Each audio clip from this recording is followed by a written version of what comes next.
Hello sa inyong lahat! Sa video na ito ay comment ni Jilin Dagatan ang gagawin ko ng video. Ask ko lang po ma'am, pwede ba dumiretso sa Spain after po ng kontrata sa bansang Hungary? Hindi na po muna uuwi ng Pinas. Tsaka kung pwede po, ano po ang mga dapat gawin? Marami na ako nagawang video regarding sa mga ganitong sitwasyon. Hindi naman lingid sa kaalaman na nakakarami na talagang ginagawang stepping stone ng ibang bansa para makapunta sa talagang pangarap na bansa, kung saan plano mag-stay ng matagal at karamihan ay balak mag for good at makuha ang pamilya balang araw at doon naman nirahan ng matagal. Yes sister, pwedeng-pwede kang pumunta dito sa Spain after ng contract mo dyan sa Hungary.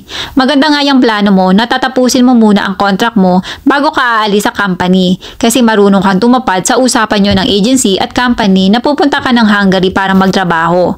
May ilan kasi tayong mga kababayan na pagdating ng airport ay hindi na dumediretso sa company. Sa halip ay tumatawid agad sa bansa na target talaga nila.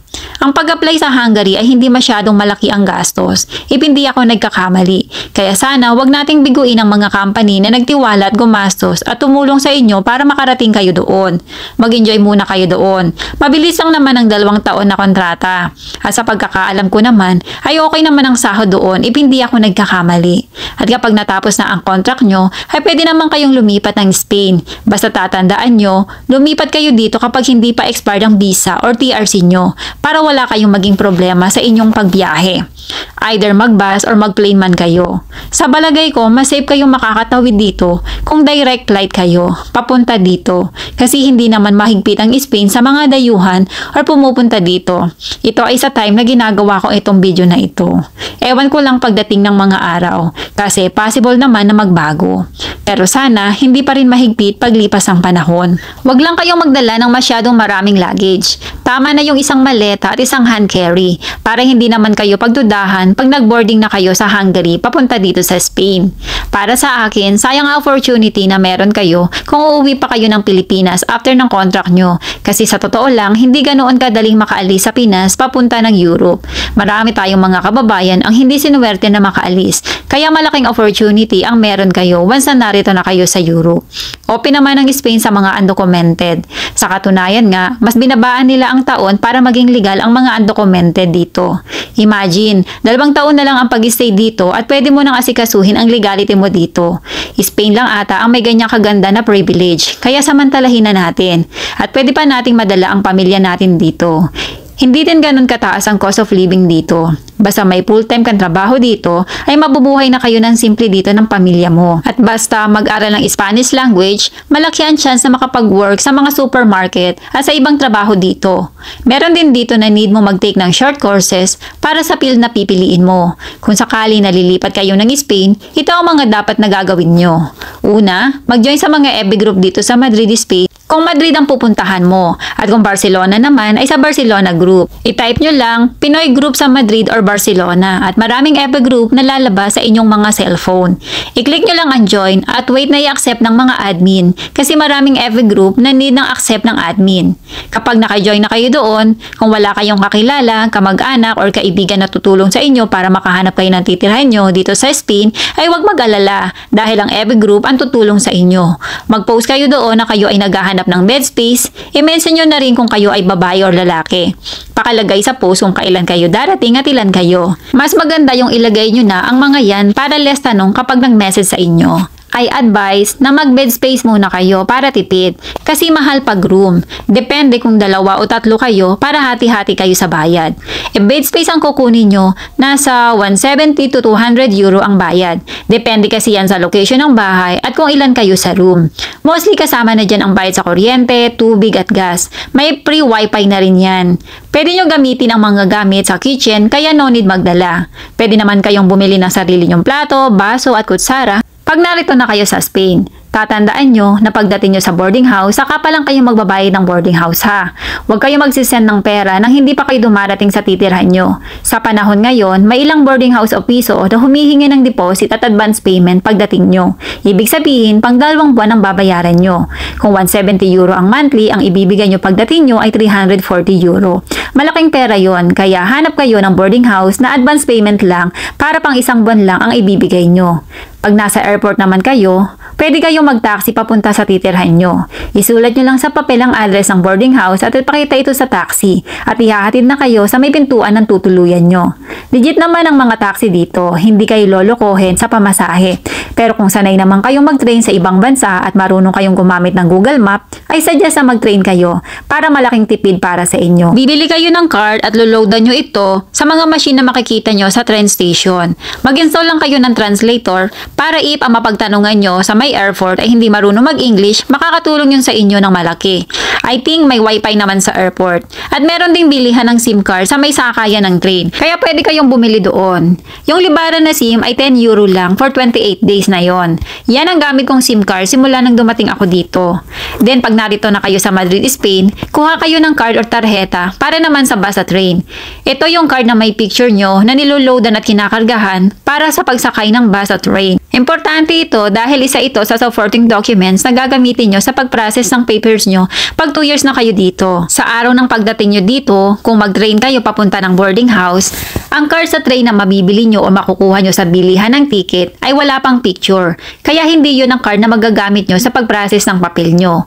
Yung may picture kasi, may name nyo yun at doon magre-register lahat ng binili nyong pamasahe sa loob ng 2 taon. Bago pala kayo mag-decide sa boarding house na titirhan nyo, i-verify nyo sa landlady kung mag-i-empadron siya. Kung wala ba siyang naka-under petition. Kasi kung may petition process siya, matagalan kayo bago ma-empadron. Kasi dapat, konti lang naka-empadron sa bahay kung may kukuning pamilya sa Pinas. Pero paalala ko lang, huwag kayong mag-e-expect na pagdating nyo ay i-empadron kayo kaagad. Kasi sa totoo lang, marami ng landlady ang nadala sa mga naging boarders nila na after ma-empadron ay aalis na sa boarding house. Kesyo titira na lang sa bahay ng amo o lilipat sa kaibigan or kamag-anak. Mostly sa ngayon, after 2 or 3 months, saka kayo pwedeng i-empadron. Sa mga hindi pa nakakaalam ano ba ang empadron or empadronamento, ito yung pagpaparegister sa inyo kung saan dito sa Madrid kayo nakatira. Ito ang isa sa pinaka-importante sa lahat. Ito ay may validity na 2 years. Kaya after 2 years, dapat mo itong i-renew. Okay lang naman kahit makailang boarding house ka. Basta tatandaan, bawat lipat mo ng boarding house, dapat makapagpa-empadron ka doon. About naman sa paghanap ng trabaho, kung babae ang pupunta dito, hindi ganun kahirap makahanap ng trabaho. Basta hindi ka mapili sa trabaho. For sure, wala pang 1 buwan, may trabaho ka na. Pero sikapin din na iwasan na pumunta dito kapag buwan ng July at August kasi nag-aalisan ng mga amo sa buwan na yan. Ang better na buwan ay January at September. Para naman sa mga lalaki na pupunta dito, ay medyo malaking struggle ang pagdadaanan nyo bago kayo makahanap ng stable na trabaho. Dahil sa karamihan ng mga amo dito ay babae ang gusto nilang magtrabaho sa kanilang mga bahay. May mga lalaki na nakakahanap ng trabaho sa mga probinsya, taga-alaga ng matanda or bahay bakasyunan. Ang mga babae, pwede na ang 1,000 euro na allowance pagpunta ng Spain. Pero kapag mga lalaki, try nyo magdala ng minimum na 3,000 euros. May mga FB group dito na malaking tulong sa paghahanap ng trabaho, kaya mag-join kayo. Marami kasi tayong mga kababayan ang nagpo-post doon. May mga agency din dito na pwede nyong puntahan para makapag-fill up kayo ng resume or biodata para kung may available na amo ay maipa-line up at interview kayo. Meron ding mga agent na makakatulong sa inyo at syempre, if may mga kaibigan or kakilala kayo, mas maganda din. At ang mga kasama nyo sa bahay na titirhan nyo ay makakatulong din sa inyo para makahanap kayo agad ng trabaho. Basta sana, marunong lang din kayong makisama at magtanong. Malaking tulong din sila sa inyo. At huwag mahihiyang magtanong sa mga makakasalamuhan nyo sa labas. Better magtanong kayo. Sa simbahan din, may mga nakapost din doon minsan na amo na naghahanap ng chika sa bahay nila. Basta tandaan, mas maganda sana may reference or recommendation kayo para mas mabilis kayong ma-hire. Para sa mga walang experience sa pagtatrabaho as DH, mag-isip na kayo ng kunwaring nag-work kayo as DH sa ibang bansa. Halimbawa, sa Hong Kong or Middle East. Mahirapan kasi kayo makahanap ng trabaho kapag sabihin nyo na wala kayong experience. Gawin nyo, kunwari, 3 or 5 years ago na yon, kaya wala na kayong contact sa kanila at hindi nyo akalain na makapag-Europe ka pala at kakailanganin mo ang reference or recommendation letter. Ang advice ko na lang din sa lahat na pag may offer sa inyo kahit part-time na 1 o 2 buwan, pwede mong i-accept. para may experience ka na dito sa Spain. Or pwede mo magamit sila as reference sa paghanap ulit ng pangmatagalan na amo, lalo kung wala kang experience at reference na magagamit. Ganon kasi kaimportante dito ang reference. Yan ang isa sa talagang kailangan. Huwag niyong kalimutan na itago ang inyong plane or bus ticket kasi yan ang isa sa proof kung kailan ka dumating dito sa Spain para sa counting ng 2 years of stay mo dito. Ilagay sa inyong mga maleta para hindi mawala. Then, if ma-hospital kayo, itago ang papel na manggaling sa ospital kasi isa rin yan na magagamit mong supporting documents pag nag-process ka na ng papel.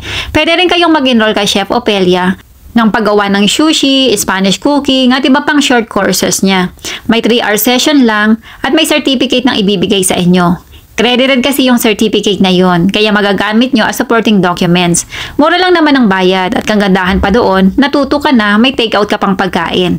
Nag-enjoy ka pa at nagkaroon ka ng mga bagong kakilala. Sa mga pupunta ng Spain, magdala ng lakas ng loob at determinasyon. Kasi sa dami na ng tao dito, hindi ganun kadaling makahanap ng trabaho. Lalo na sa mga baguhan na magsisimula pa lang. May ilan na talagang maswerte sa paghanap ng trabaho. Pero may ilan din na hindi ganun kabilis nakakahanap ng trabaho. Kaya sana huwag susuko kapag pipiliin mo ang Spain. Sana anuman ang mangyari ay lalaban ka para matupad mo ang pangarap mo. Tatandaan mo na kung kinaya namin na maging okay dito sa Spain, kakayanin mo rin. Basta samahan mo lang din ng dasal at tiwala sa iyong sarili. Samahan mo lang din ang pag-build up sa iyong mga kakayahan at talento. Good luck sa inyong lahat na nagbabalak na pumunta dito sa Spain. Nawa marami tayong mga kababayan ang swertehan na makapunta dito at makahanap agad ng trabaho. Magkita-kita tayo dito. Maraming salamat sa panonood at sa patuloy niyong suporta sa aking channel.